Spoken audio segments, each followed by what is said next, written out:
Class 12th Hindi में हम लोग अतीत में दबे पांव पाठ पढ़ रहे हैं, जिसमें हम लोग मोहनजोदड़ो सभ्यता के बारे में पढ़ रहे हैं, जिसको लिखा है ओम थानवी ने। और पेज नंबर 38 पे हम लोग पढ़ेंगे। अब तक हम लोगों ने पढ़ा है, लेखक बोल रहा है कि वो डाक बंगले में रुका हुआ था और वहाँ से वो एक पगडंडी से स्तूप को देखने के लिए जाता है और बताता है कि वहाँ की धूप इतनी तेज़ है कि कोई भी फ़ोटो एक बार में क्लियर नहीं आता। उसको क्लियर करने के लिए कई बार फ़ोटो लेनी पड़ती है, जिससे चीज़ें दिमाग में एकदम याद रहती है। आगे देखते हैं। स्तूप वाला चबूतरा मोहनजोदड़ो के सबसे खास हिस्से के एक सिरे पर स्थित है। इस हिस्से को पुरातत्व के विद्वान गढ़ कहते हैं। स्तूप वाले चबूतरे को विद्वान गढ़ कहते हैं। चार दीवारी के भीतर ऐतिहासिक शहरों के सत्ता केंद्र अवस्थित होते थे, चाहे वह राजसत्ता हो या धर्मसत्ता। बाकी शहर गढ़ से कुछ दूर बसे होते थे। क्या यह रास्ता भी दुनिया को मोहनजोदड़ो ने दिखाया?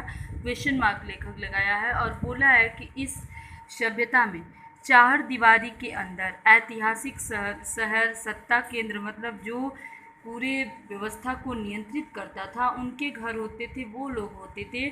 चाहे वह व्यवस्था राजा द्वारा व्यवस्थित की गई हो या धर्म द्वारा व्यवस्थित की गई हो। ये क्वेश्चन कर रहा है कि क्या मोहनजोदड़ो की सभ्यता ने ही सत्ताधारियों को एक विशेष स्थान देने का रास्ता दुनिया को दिखाया था। सभी अहम और अब दुनिया भर में प्रसिद्ध इमारतों के खंडहर चबूतरे के पीछे यानी पश्चिम में है।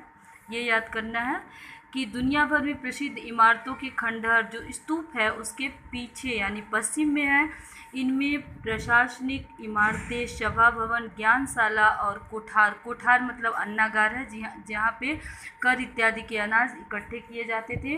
वह अनुष्ठानिक महाकुंड भी है। अनुष्ठान के लिए जो यज्ञ हवन करते थे वो कुंड भी है, जो सिंधु घाटी सभ्यता के अद्वितीय वास्तु कौशल को स्थापित करने के लिए अकेला ही काफ़ी माना जाता है। असल में यहाँ यही एक निर्माण है जो अपने मूल स्वरूप के बहुत नज़दीक बचा रह सका है। जो अनुष्ठानिक महाकुंड है वो लगभग बहुत कम जीर्ण शीर्ण हुआ है।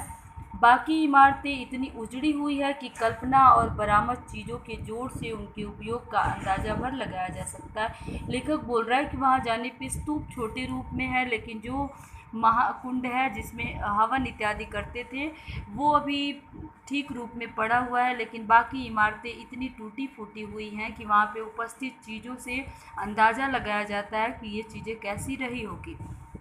आगे, नगर नियोजन की मोहनजोदड़ो अनूठी मिसाल है। अनूठी मतलब अनोखा।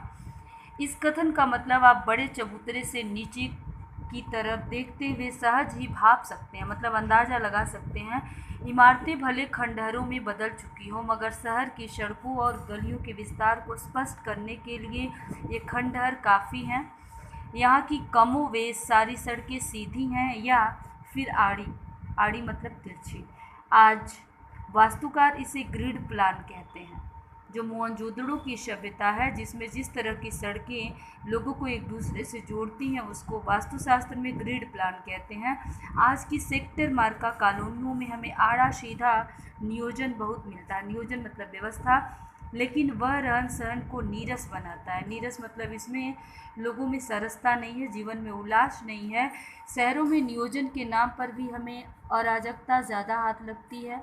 ब्रासीलिया या चंडीगढ़ और इस्लामाबाद ग्रिड शैली के शहर हैं जो आधुनिक नगर नियोजन के प्रतिमान ठहराए जाते हैं, लेकिन उनकी बसावट शहर के खुद विकसने का कितना अवकाश छोड़ती है, इस पर बहुत शंका प्रकट की जाती है। मतलब बोल रहा है कि ग्रिड प्लान जो सीधी और आड़ी सड़कों का विस्तार था वो मोहनजोदड़ो की सभ्यता में भी था।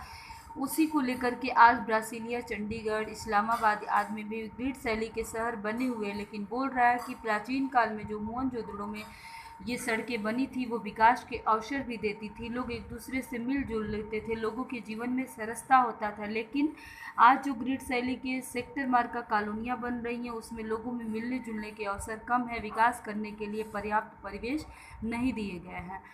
मोहनजोदड़ो की साक्षर सभ्यता एक सुसंस्कृत समाज की स्थापना थी, लेकिन उसमें नगर नियोजन और वास्तुकला की आखिर कितनी भूमिका थी। लेखक क्वेश्चन कर रहा है कि मोहनजोदड़ो की जो सभ्यता थी वो साक्षर और सुसंस्कृत समाज की थी, उसमें नगर नियोजन और वास्तुकला की कितनी भूमिका थी। ये आगे लेख पढ़ने के बाद देखते हैं। लेखक ये जानना चाहता है कि ये शिक्षित सभ्यता वास्तुकला को कितनी अहमियत देती थी अपने व्यवस्था में, अपने नियोजन में।